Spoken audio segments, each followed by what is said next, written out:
Bueno, listo. Haciendo esta presentación inicial, vamos a hablar entonces de los constructos asociados al maltrato y la violencia sexual infantil.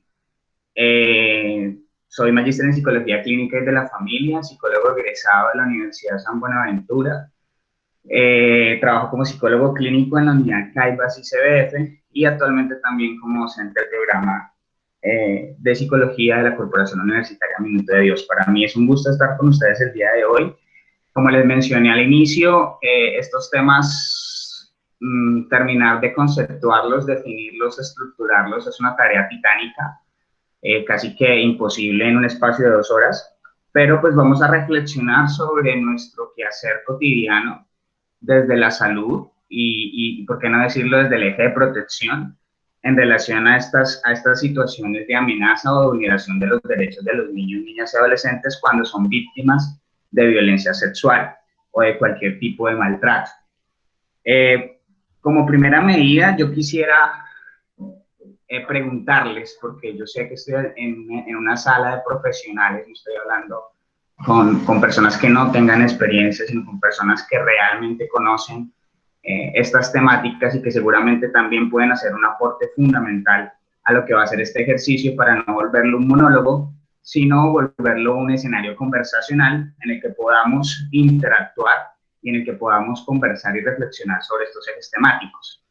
Cuando a usted le nombran maltrato infantil o violencia sexual, ¿qué concepto o qué constructo construye usted desde su experiencia profesional alrededor de estos dos ejes temáticos? ¿Qué idea tiene usted de maltrato o violencia sexual? Esta pregunta es amplia, no necesariamente tiene que contestarla basada en conceptos teóricos, sino los conceptos que usted ha construido a lo largo de su ejercicio profesional. Me gustaría que 2 o 3 personas participaran y nos dieran más o menos como una definición de lo que consideran es el maltrato y la violencia sexual. Me gustaría que lo habláramos y que lo reflexionáramos entre todos. ¿Qué idea tienen alrededor del maltrato y la violencia sexual? Bueno, digamos, gracias.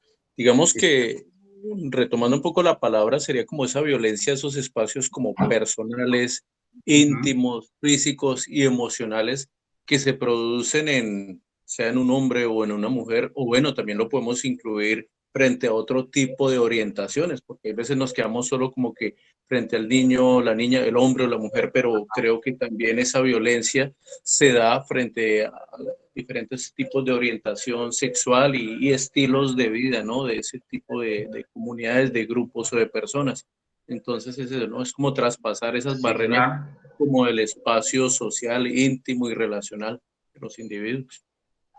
Perfecto. Estamos hablando de que también existe una violencia de tipo de género, ¿cierto? Que también es importante definirla y también es importante hablarla, reconocerla, validarla.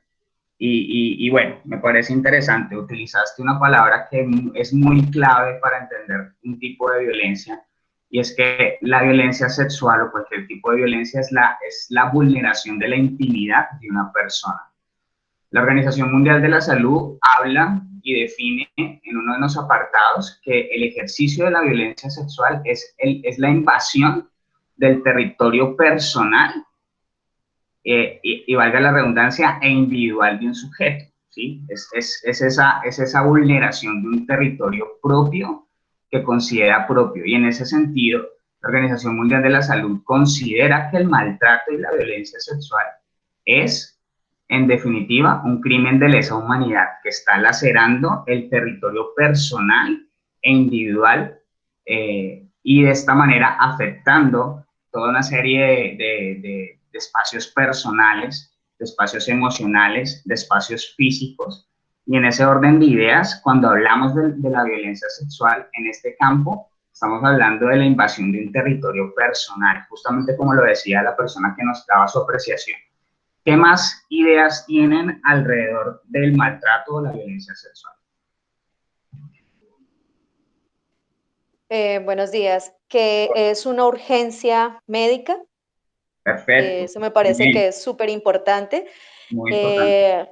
Adicional que también tenemos que tener en cuenta la edad del paciente, Muy bien. así que si llamamos infantil si es a un menor de 14 años, ¿no? Desde 14 a 18, pues ya estaría en adolescencia y pues mayor de 18 son adultos. Entonces, en este caso, violencia sexual infantil sería para menores de 14 años. Ok, doctora, muy bien, excelente. Les voy a pedir a mis practicantes, es que como yo estoy en la presentación, no puedo ver quién levanta la mano. Entonces, por favor, ayúdenme a ver quién levanta la mano para yo cederle la palabra, ¿listo? Doctora, eso que usted acaba de decir es fundamental, porque efectivamente es una urgencia médica. Se tiene que tratar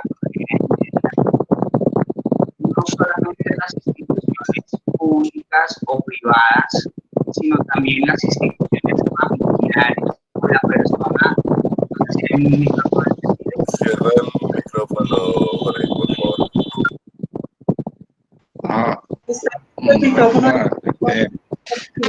Yo pienso que es cualquier contacto sexual sin consentimiento de la víctima y que en ningún caso es culpa de la víctima. Perfecto, doctor Jorge. Excelente, también muy bien.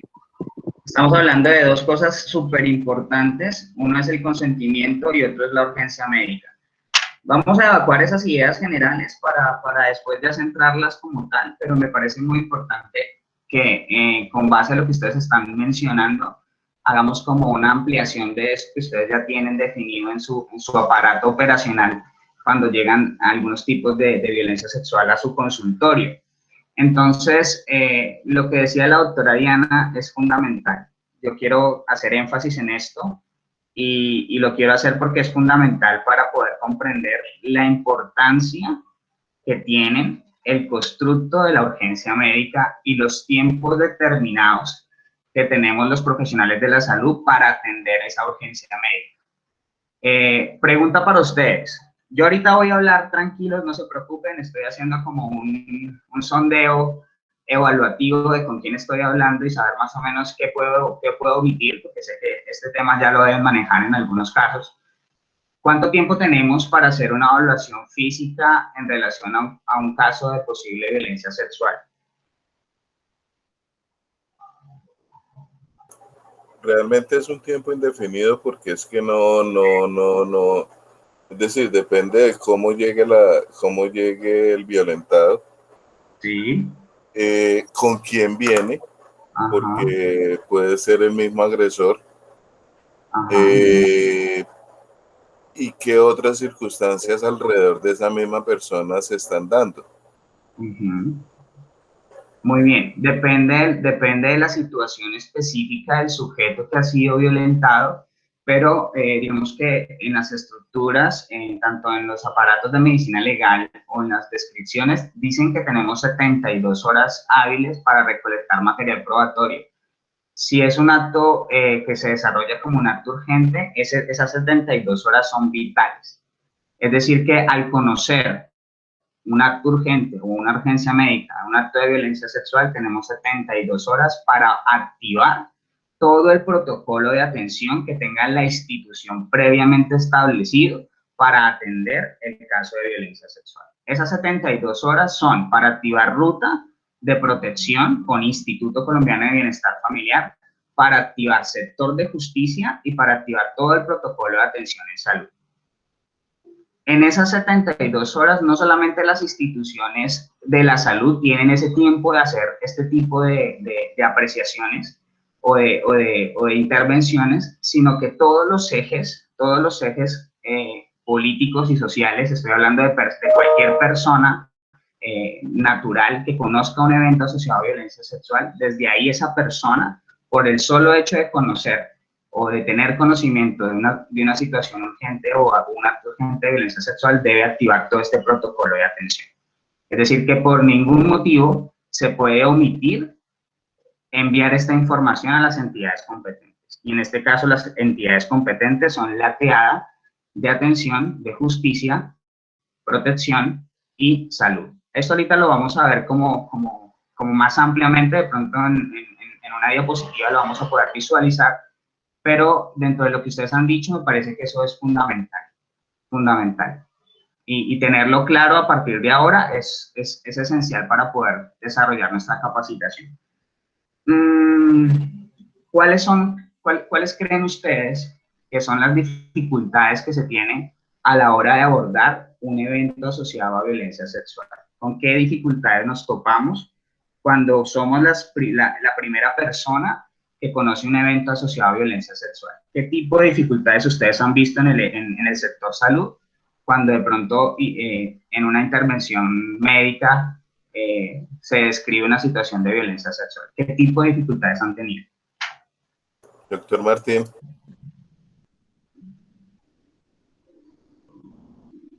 Martín. ¿Me escuchan? Sí, sí, señor. Doctor, lo que pasa, yo soy médico general y uno lo que veo o aprecia es que a nivel de consulta externa hay siempre una gran dificultad que la paciente, que generalmente femenina es la que tiene los problemas de violencia, que sí, no solo es decir, la misma paciente tiene un temor generado por su misma pareja de que ojalá vaya a manifestar o a quejarse de cualquiera de las violencias que existen. En ese caso, por ejemplo, hay violencia hasta en la forma de vestir, la violencia económica, lógicamente la violencia sexual.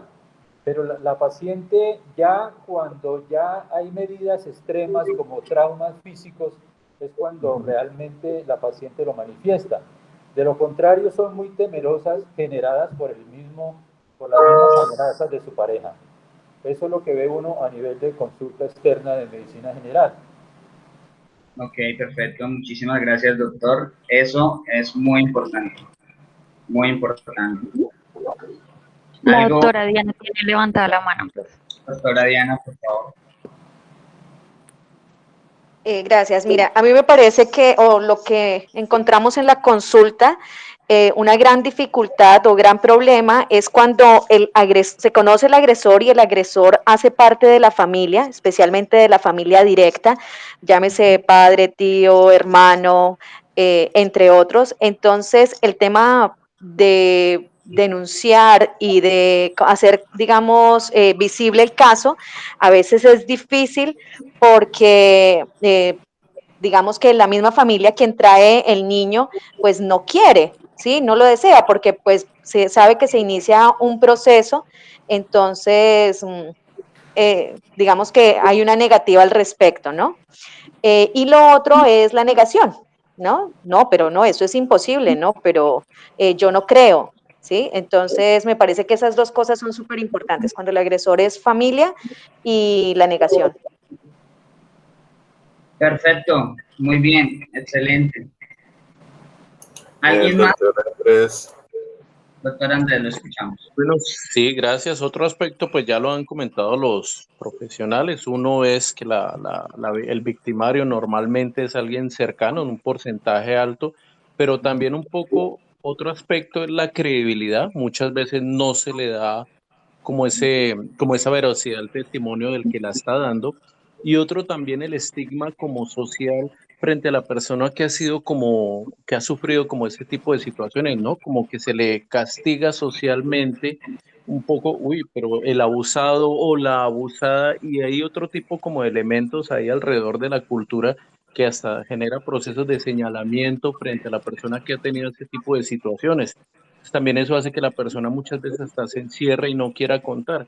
Primero, pues porque puede ser un familiar. Segundo, por el castigo o el señalamiento social. Y tercero, bueno, muchas veces también sea el caso de la, no ignorancia, yo diría más bien como falta de conocimiento de esas redes o de esas instituciones sociales, jurídicas que pueden apoyar frente a ese tipo de situaciones, ¿no? Muy bien, doctor, excelente. ¿Alguien más quiere dar su apreciación? Bueno, vamos entonces a hablar de lo que ustedes han mencionado, de esas dificultades en las que ustedes se han encontrado, porque paradójicamente son las mismas dificultades con las que nos encontramos en protección. Yo creo que estos espacios, lejos de ser de pronto un escenario como de formación, puede ser más bien un escenario de coaprendizaje. ¿Por qué un escenario de coaprendizaje? Porque definitivamente los problemas y los inconvenientes que ustedes han visto, no sé, hay alguien que tiene encendido el micrófono, a ver si de pronto nos ayuda. Doctor Martín, por favor. Doctor Martín. Doctor Martín, por favor, cerrar el micrófono. Gracias. ¿Y me escuchan bien? Sí, señor. Listo, doctor, muchas gracias. Y esas dificultades que ustedes nos están contando aquí son las dificultades que también tenemos en el escenario de protección. No es labor de nosotros evaluar el testimonio de una víctima. Eso es importante que lo tengamos claro. Digamos que la ley colombiana, ¿cierto?, le da la autoridad única y exclusivamente a la Fiscalía General de la Nación de tipificar un delito de violencia sexual. Lo único que nosotros debemos hacer es informar, ¿sí?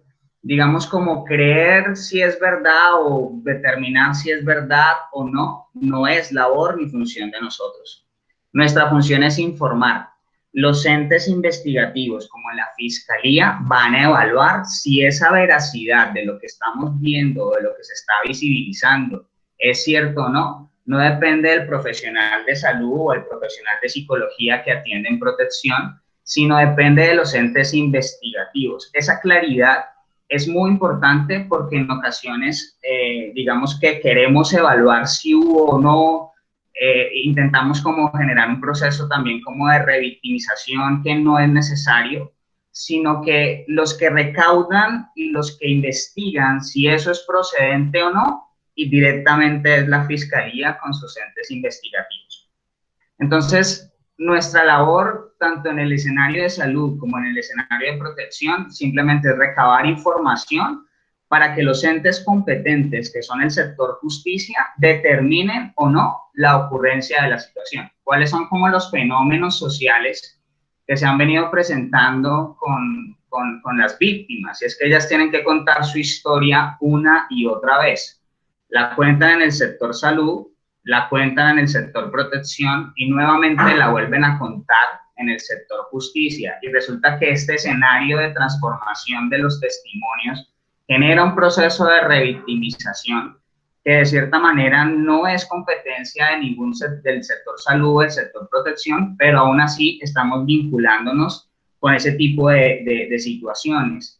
Lo que decía la doctora Diana con respecto a los familiares es muy cierto, y ahí, doctora Diana y doctores en general, es importantísimo, muy importante que se active el protocolo de informe a ICBF para que sea ICBF el que defina la situación legal de esa persona menor de edad, estamos hablando de menores de edad, y defina si esa persona, ese niño o ese adolescente puede permanecer dentro de ese entorno familiar, puesto que la ley colombiana exige que el niño no permanezca en el mismo entorno del presunto agresor.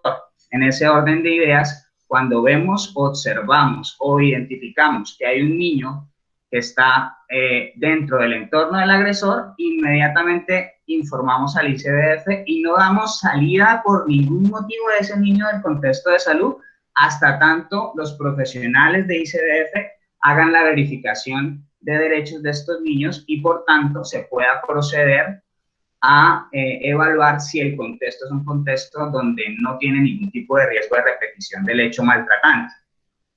No sé si me hice entender con esa apreciación.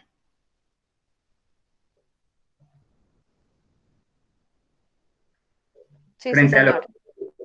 Listo. Y en ese sentido, digamos que es muy importante que en la recepción del caso, cuando está en nuestro consultorio, cuando identificamos síntomas de violencia sexual o presuntas situaciones asociadas a actos sexualizados o cualquier tipo de violencia, inmediatamente hacemos la información. Yo creo que, y aquí les puedo hacer una pregunta a ustedes porque digamos que no sé, no soy médico y soy psicólogo, pero quiero hacerles una pregunta a ustedes desde su rama. ¿Ustedes cuándo pueden romper o ustedes no tienen ningún código ético asociado a no informar o a callar alguna información que esté dentro del entorno de la consulta médica? ¿Ustedes pueden informar a autoridades sin ningún problema?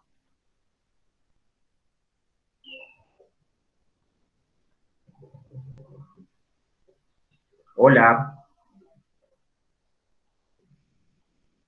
En el caso de los menores de edad, es un deber nuestro informar. ¿Listo? Ya obviamente que en adultos pues es un poco diferente, pero en los niños, digamos que ahí es más importante los derechos de él. Entonces, en este caso es un deber de nosotros informar a los entes pertinentes para garantizar esa, digamos que ese entorno del niño, o sea, sí o sí debemos, o sea, y no hay ningún problema, no hay nada que nos diga que no se debe, no se podría como generar la información a nivel de justicia. Exactamente, doctora, así es. No se puede dejar de informar. Cuando es un caso de violencia sexual de un niño menor de 14 años, como lo tipifica la ley 599 del 2000, el consentimiento informado para el tema de los delitos sexuales está con menor de 13 años, ¿cierto? Menor de 14 años, disculpe. En ese sentido, cualquier acto sexual abusivo con menor de 14 años, como lo tipifica el código y la ley 599 del 2000, debe ser informado por cualquier entidad de salud, por cualquier profesional, y es importantísimo que eso lo tengamos claro porque en este tipo de situaciones se pueden presentar muchos tipos de favores, y ahí ese tipo de favores es donde nosotros podemos perder nuestra tarjeta profesional o nos podemos ver en un disciplinario, ¿sí? Por ejemplo, que esto sucedió con un amigo, que este amigo yo le creo lo que él está diciendo, él no hizo eso, o que me están diciendo que me dan tanto, pero no me quedo callado. Este tipo de situaciones obviamente no se ha presentado en ustedes, pero sí es importante que lo tengamos en cuenta porque todo este tipo de situaciones luego las entidades competentes las empiezan a investigar y nosotros tenemos la obligatoriedad de informar sí o sí. ¿Listo? Y en ese sentido, vamos a ver qué dice la Organización Mundial de la Salud en relación al concepto del maltrato infantil.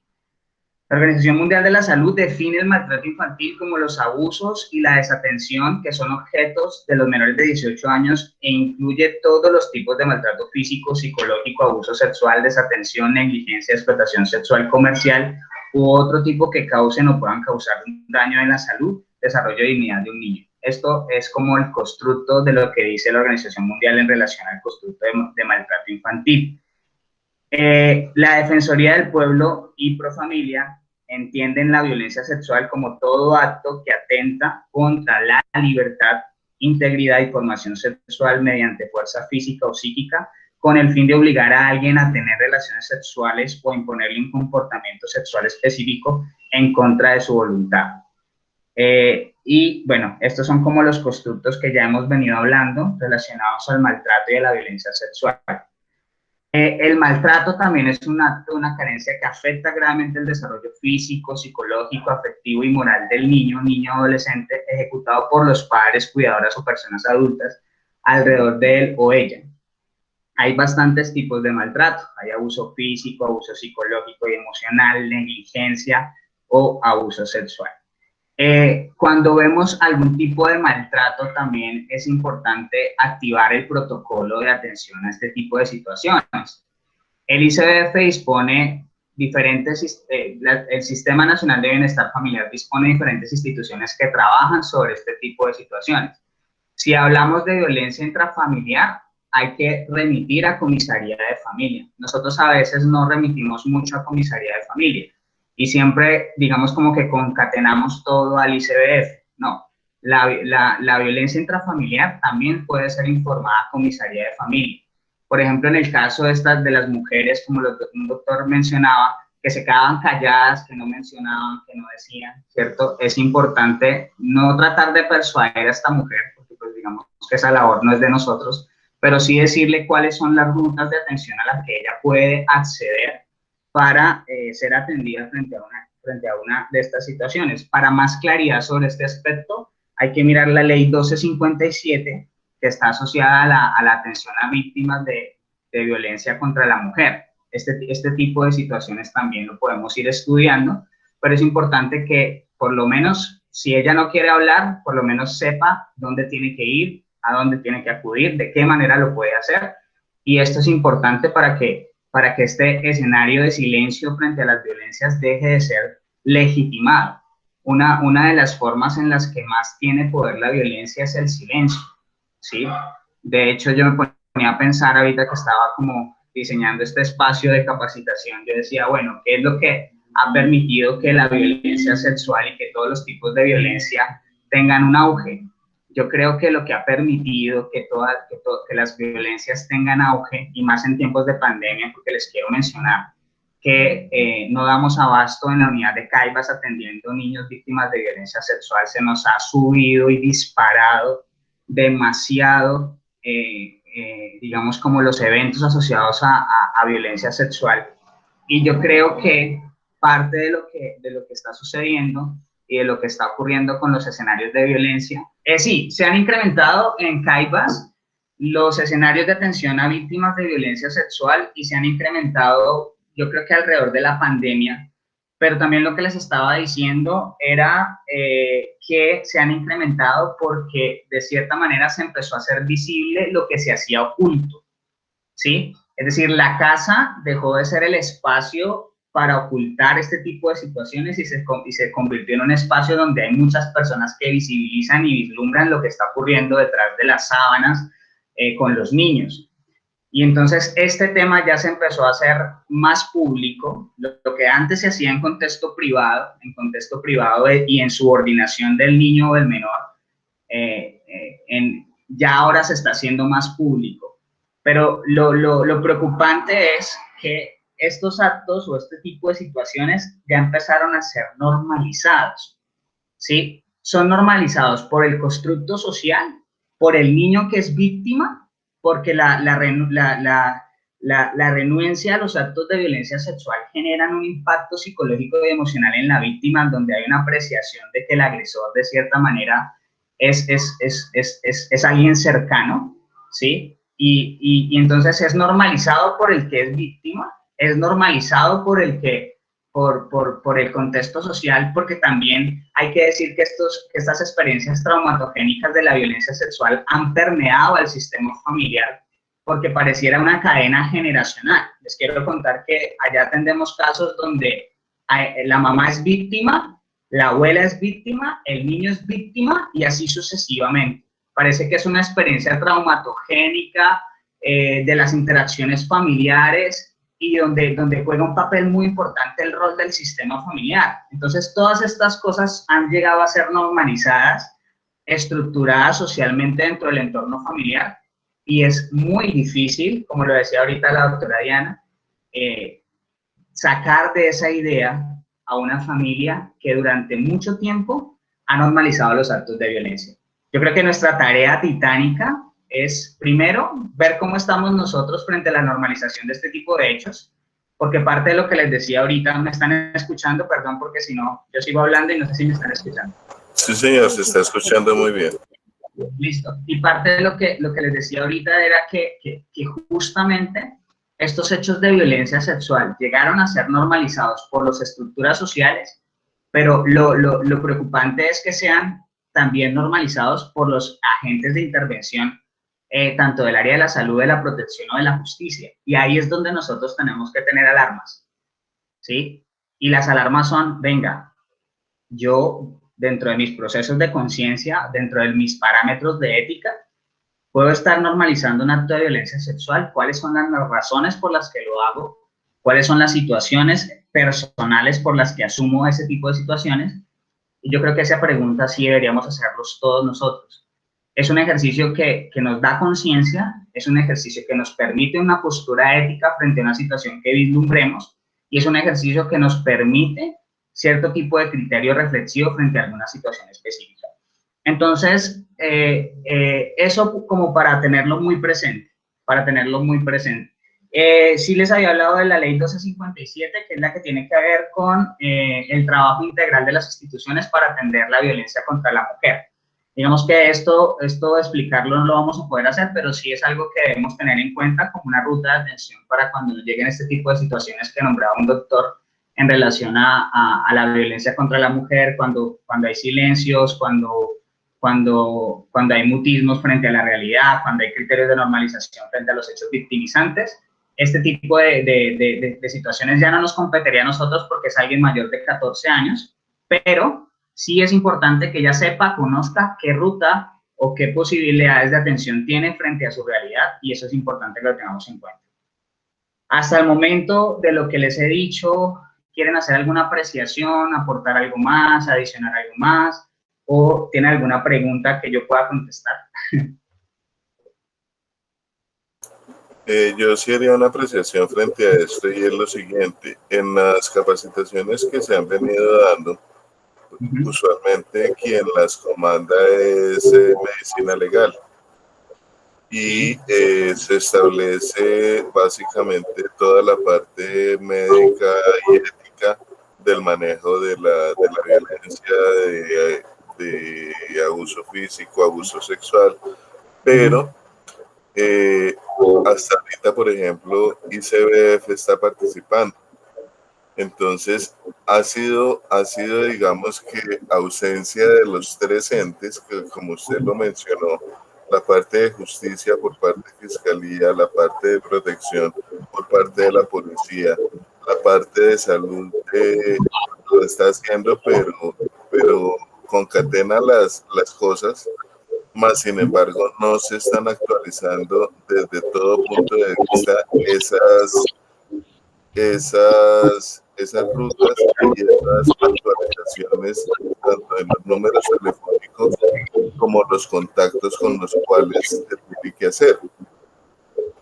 Totalmente de acuerdo, doctor. Lo que usted dice es muy cierto. De hecho, esta labor y esta capacitación, de acuerdo a la ley 1146, que nos obliga a los entes municipales a crear un comité consultivo para la atención de las víctimas de violencia sexual o víctimas de trata de personas, etcétera.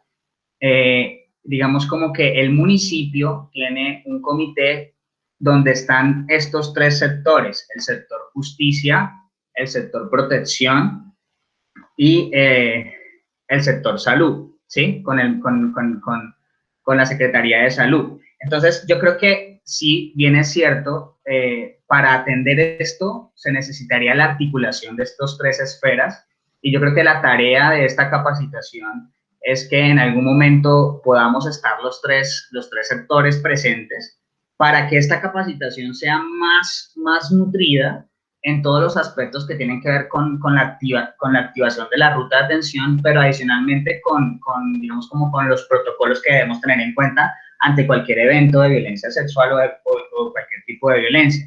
Entonces, sí creería yo que es una tarea fundamental. Si quieren, en algún momento yo llevo esta idea al comité, porque yo hago parte del comité consultivo para la atención a víctimas de violencia sexual, y de pronto podemos hacer una segunda capacitación donde esté el sector salud, sector justicia y sector protección, ¿vale? Sí, me parece muy sensata la cosa, porque es que siempre han estado solos. Entonces, sí, digamos que de parte de salud manda los números telefónicos, y a veces uno llama y se pierde la comunicación, o no aparece el de la policía, o no aparece bienestar, o no aparece quien sea. Claro, claro que sí, y eso también lo vemos como una dificultad, porque en ocasiones, pues realmente yo he tenido que verificar en diferentes lugares del municipio.